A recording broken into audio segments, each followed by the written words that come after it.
ॐ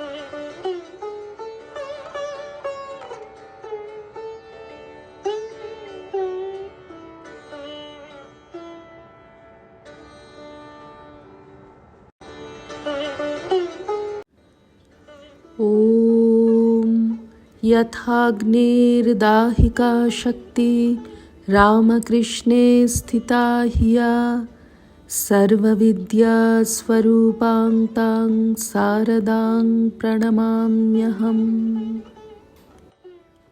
শ্রী শ্রী মায়ের কথা। সরজুবালা, 6ই শ্রাবণ 1325।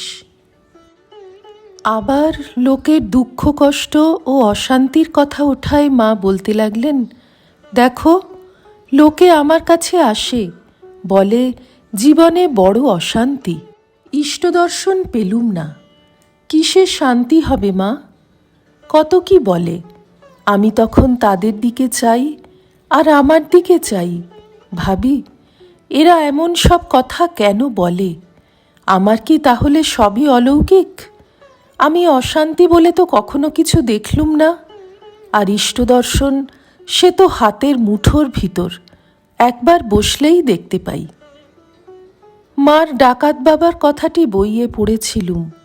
তার নিজ মুখ হতে সেইটি শোনবার ইচ্ছা হওয়ায় মাকে এখন জিজ্ঞাসা করলুম, মা, বইয়ে পড়েছি একবার আপনি দক্ষিণেশ্বরে আসছিলেন, লক্ষ্মী দিদি প্রভৃতির সঙ্গে ছিলেন। আপনি নাকি তাঁদের সমান দ্রুত চলতে না পেরে ও সন্ধ্যা হয়ে আসছে দেখে তাঁদের এগিয়ে যেতে বলে নিজে অনেক পিছিয়ে পড়েছিলেন। এমন সময় আপনার সেই বাগদি মা বাপের সঙ্গে দেখা হয়। মা, আমি একেবারে একলা ছিলুম তা ঠিক নয়। আমার সঙ্গে আরও 2জন বৃদ্ধা গোছের স্ত্রীলোক ছিলেন। আমরা 3জনেই পিছিয়ে পড়েছিলুম। তারপর সেই রূপোর বালা পরা, ঝাঁকড়া চুল, কালো রং, লম্বা লাঠি হাতে পুরুষটিকে দেখে আমি বড্ড ভয় পেয়েছিলুম। তখন ও পথে ডাকাতি হতো। লোকটি আমরা যে ভয় পেয়েছি তা বুঝতে পেরে জিজ্ঞাসা করলে, কে গা, তোমরা কোথায় যাবে? আমি বললুম, পুবে। লোকটি বললে, সে এ পথ নয়, ওই পথে যেতে হবে। আমি তবুও এগুইনে দেখে সে তখন বললে, ভয় নেই, আমার সঙ্গে মেয়ে লোক আছে, সে পেছিয়ে পড়েছে। তখন বাপ ডেকে তার আশ্রয়ে যাই। তখন কি এমনি ছিলুম মা? কত শক্তি ছিল।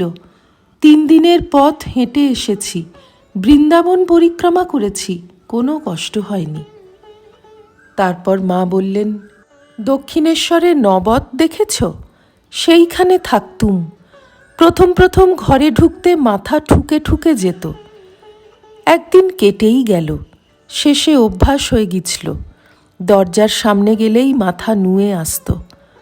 কলকাতা হতে সব মোটা সোটা মেয়ে লোকেরা দেখতে যেত, আর দরজায় দুদিকে হাত দিয়ে দাঁড়িয়ে বলতো, আহা, কি ঘরেই আমাদের সীতালক্ষ্মী আছেন গো, যেন বনবাস গো। নলিনী ও মাকুকে লক্ষ্য করে, তোরা হলে কি একদিনও সেখানে থাকতে পারতিস? তাঁরা বললেন, না পিসিমা, তোমার সবই আলাদা। আমি বললুম, গুরুদাস বর্মনের বইয়ে পড়েছি, শেষে নাকি আপনাকে একখানি 8 চালা ঘর করে দিয়েছিল এবং ঠাকুর একদিন সেই ঘরে গিয়ে খুব বৃষ্টি আরম্ভ হওয়ায় নিজের ঘরে আসতে পারেননি।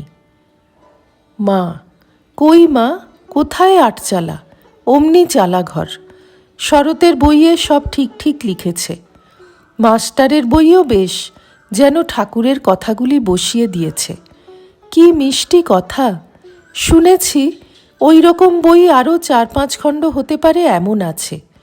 তা এখন বুড়ো হয়েছে, আর পারবে কি? বই বিক্রি করে অনেক টাকাও পেয়েছে, শুনেছি সে টাকা সব জমা রেখেছে। আমাকে জয়রামবাটিতে বাড়ি টাড়ি করতে প্রায় 1000 টাকা দিয়েছে, আর মাসে মাসে আমাকে 10 টাকা দেয়। এখানে থাকলে কখনো কখনো বেশি, 20-25 টাকাও দেয়। আগে যখন স্কুলে চাকরি করত তখন মাসে 2 টাকা করে দিত। শ্রী রামকৃষ্ণার্পণমস্তু।